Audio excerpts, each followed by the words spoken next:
Question number 3. তো আমাৰ কি বুলি কৈছে n belongs to n ৰ বাবে প্ৰমাণ কৰা যায় n into n plus 1 into n plus 2 divided by 6 এটা অখণ্ড সংখ্যা ঠিক আছে তো ইয়াত কিমান আছে আমাৰ divided by 6 আছে ন তো আমি যেটো n equal 6q plus r pattern মানে তো next question number 3 কি কৈছে n belongs to n ৰ বাবে প্ৰমাণ কৰা যায় n into n plus 1 into n plus 2 divided by 6 এটা অখণ্ড সংখ্যা হেতু আমি প্ৰুফ কৰিব লাগে গটিকে সবচে প্ৰথম আমি কি কৰিম ধৰা হল n এটা অখণ্ড সংখ্যা একদম আগৰ কোৱেশ্চন কিটা জেনে কৈছিল তেনে কৈছো হা তো n টা অখণ্ড সংখ্যা তাৰছত কি কৈছো n আৰু 6 ৰ বাবে দুটা অখণ্ড সংখ্যা q আৰু r পোৱা যাব যাতে n equal to 6q plus r এতিয়া আমি 6q লৈছো কাৰণ কি হ'ব ইয়াত 6 বহালে আমাৰ 6 6 কাটিবলৈ ইজি হ'ব মানে ঠিক আছে আৰু যেটো ইংগিত দিয়া আছে মানে যেটো হিন্ট দিয়া আছে হিন্টটো 6 ধৰিবলৈ ডাইৰেক্ট কৈছে তো একাৰণে বেছি মাথা লগোৱা নাই ডাইৰেক্ট আমি 6 বহাইছো ঠিক আছে ওকে এতিয়া চোৱা এতিয়া আমি প্ৰত্যেকটো মানে r জেগাত এতিয়া ভ্যালু পুট কৰিম আমি গুটিকিটা ভ্যালু কাৰণে ইয়াৰ মানটো অখণ্ড সংখ্যা হয় নহয় হেতু চাম যদি হয় তেতিয়াটো আমাৰটো ওলাই যাব মানে ঠিক আছে গটিকে সবচে প্ৰথমটো লৈছো তো নাম্বাৰ 1 বুলি দিছো হা ঠিক আছে তো নাম্বাৰ 1 ত কি কম যে r equal to 0 পাতি r equal to আমি প্ৰথম 0 পাতিম 0 পাতি n equal কিমান পাও 6q পাও ঠিক আছে এতিয়া গটিকে সেই এক্সপ্ৰেছনটো কৰা এটাকে n into n plus 1 into n plus 2 divided by 6 এতিয়া n জেগাত 6q পাতা কিমান হ'ব 6q into 6q plus 1 into এক সেকেন্ড না 6 ঠিক আছে 6q plus 1 আৰু 6q plus 2 divided by 6 ঠিক আছে আৰু ইয়াত 6 কটাই গল থাকিলে কিমান তোমাৰ q into 6q plus 1 6q plus 2 ঠিক আছে তো দেখা দেই কথা এটো এটা অখণ্ড সংখ্যা কাৰণ q এটা অখণ্ড সংখ্যা গটিকে 6q plus 1 এটা অখণ্ড সংখ্যা 6q plus 2 এটা অখণ্ড সংখ্যা গুটেই অখণ্ড সংখ্যাবিলাক পূৰণ কৰিলে অখণ্ড সংখ্যা পাবা ইন্টিজাৰ নাম্বাৰ ঠিক আছে তো সাইডত লিখিবা যে এটা অখণ্ড সংখ্যা ঠিক আছে n ইন্টিজাৰ নাম্বাৰ বা n ইন্টিজাৰ এনেকৈ লিখিব পাৰা মানে ঠিক আছে নেক্সট এতিয়া আমি কি কৰিম তোমাৰ যেটো r আছে r তো আমি 1 পাতিম এটাকে r equal to 1 পাতি r equal যদি 1 পাতো তেতিয়ালে n কিমান হ'ব n equal to হ'ব 6q plus 1 ঠিক আছে একে আগৰ এক্সপ্ৰেছনটো আমি লিখিম n into n plus 1 into n plus 2 divided by 6 তো ইকুয়াল কিমান হ'ব n ৰ জেগাত পাতিবা 6q plus 1 n into n plus 1 ৰ জেগাত 6q plus 1 plus 1 ঠিক আছে নে n ৰ জেগাত পাতিছো 6q plus 1 আৰু এই plus 1 টো লগত আছে ঠিক আছে into কি লিখিবা 6q plus 1 plus 2 ঠিক আছে n ৰ জেগাত 6q plus 1 আৰু plus 2 আছে ঠিক আছে ন বুজি পাম divided by কিমান divided by 6 ঠিক আছে ওকে এতিয়া ইয়াক তুমি আৰু অলপ সিম্পলিফাই কৰা এটুক সিম্পলিফাই কৰা একচুয়ালি জানো মই ইয়াত এটা কাম কৰো এই 1 plus 1 মই ডাইৰেক্ট 2 লিখো হা তুমি দৰকাৰ হলে এটা স্টেপ বেছিকে লিখিবা মই এতে কৰি দিছো ঠিক আছে নহলে মানে কি হ'ব মই এটা জায়গা নিমিলিব অকনমান অসুবিধা হ'ব মানে তো 1 plus 1 মই ডাইৰেক্ট 2 লিখিছো আৰু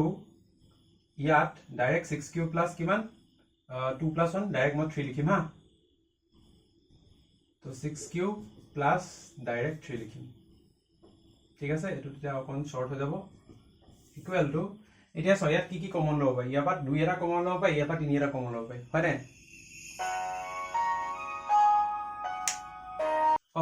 এতিয়া সোয়া ইয়াত 2 এটা কমন আহিব আৰু ইয়াত 3 এটা কমন আহিব ঠিক আছে তো কি লিখিম যে 6q plus 1 into 2 এটা যদি কমন লও 2 টো বাহিৰত লিখিম ভিতৰত কিমান আহিব তোমাৰ 3q plus 1 আৰু লগতে কি লিখিম 6q plus 3 আছে ন ইয়াত 3 এটা কমন লও গতিকে কিমান আহিব 3 into তোমাৰ 3 দুগুণ 6 plus 3 এগুণ 3 ঠিক আছে ডিভাইডেড বাই কিমান ডিভাইডেড বাই 6 তো obviously 2 3 গুণ কিমান 6 6 6 কটা যাব হয় তো ডাইৰেক্ট মই ইকুৱেল কি লিখিম equal 6q plus 1 into 3q plus 1 into 2q plus 1 তো লিখিবা কমা এটা দি পেলাই লিখিবা এটা অখণ্ড সংখ্যা ঠিক আছে এটা অখণ্ড সংখ্যা এটো নিচিনাকে হ'ব একে পালো নেক্সট এবাৰ আমি r ইকুৱেল টু তোমাৰ 2 পাতিম ঠিক আছে তো r ইকুৱেল টু 2 পাতি ঠিক আছে পাতিলে কিমান হ'ব n equal to 6q plus 2 এটাকে আহিব তো লাগে এইখিনিত আচ্ছা আহিব টিপটপ আহিব ন এটাকে n into n plus 1 into n plus 2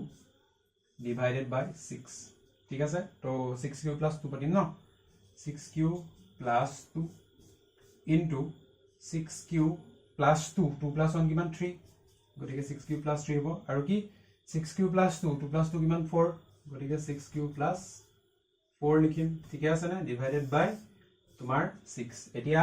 ইয়াৰ পৰা 2 এটা কমন আহিব ইয়াৰ পৰা 2 3 এটা কমন আহিব 2 আৰু 3 কমন আহিলে কি 6 ওলাব ঠিক আছে গতিকে মই কি কৰিম ইয়াত 2 এটা কমন ললো 2 ইনটু 3q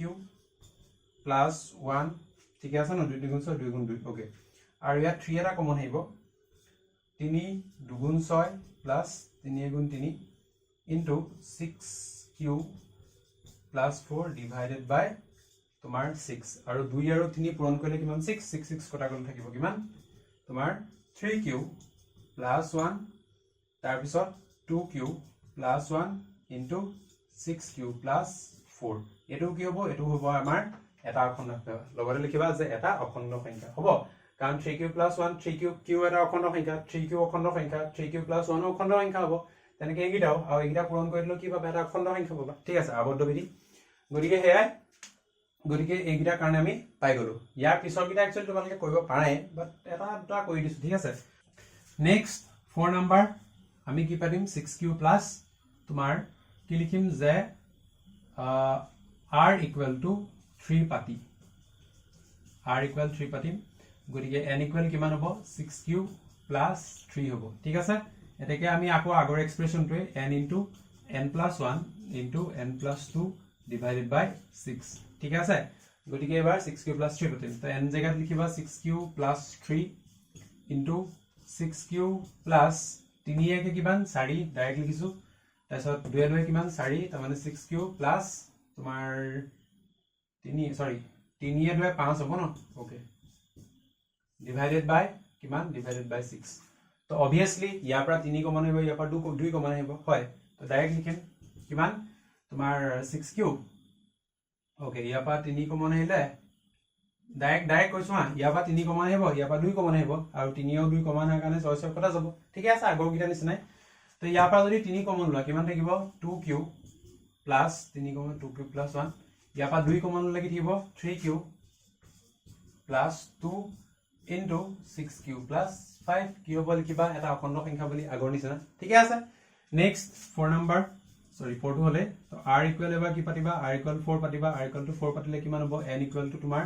6q প্লাছ 4 এটাকে n into n plus 1 into n plus 2 divided by 6 ঠিক আছে তো গতিকে n কিমান 6q প্লাছ 4 তাৰ পিছত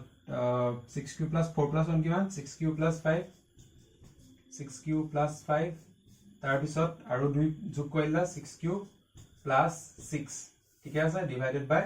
তোমাৰ 6 ইয়াত সো ইয়াত 6 6 আছে ডাইৰেক্ট যদি 6 কমন লৈ লওঁ হেতু কৰিলে হৈ যাব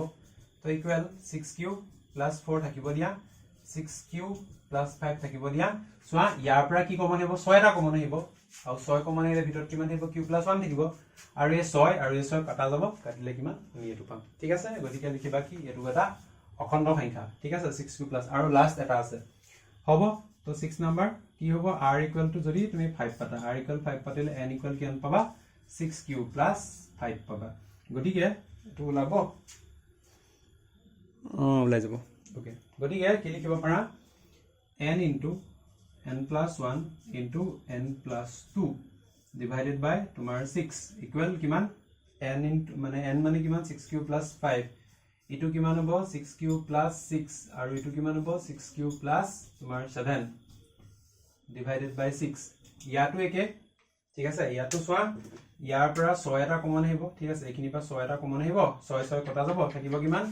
6q প্লাছ 5 ইনটু 6 ওলাই আহিল ন কি থাকিব q থাকিব q plus 1 into 6q plus 7 সাইডত লিখিবা যে এটা অখণ্ড সংখ্যা হয় তো আশা কৰো আমি তোমালোকে বুজি পাইছা সগে গতিকে ফাইনালি লিখিবা যে n ৰ ইমানৰ মানৰ বাবে অমুক এটা অখণ্ড সংখ্যা প্ৰমাণ কৰা হ'ল ইমানৰ বাবে অমুক এটা অখণ্ড সংখ্যা প্ৰমাণ কৰা হ'ল তো আশা কৰোঁ বস্তুখিনি বুজি পাইছে চাগে বস্তুখিনি হেল্পফুল হৈছে চাগে যদি হয় কমেণ্ট বক্সত জনাবা ইয়াৰ পিছত আমি ইয়াৰ পিছৰ কুৱেশ্যন কৰিম so thank you so much for ৱাচিং ষ্টে কিউৰিয়াছ কিপ লাৰ্নিং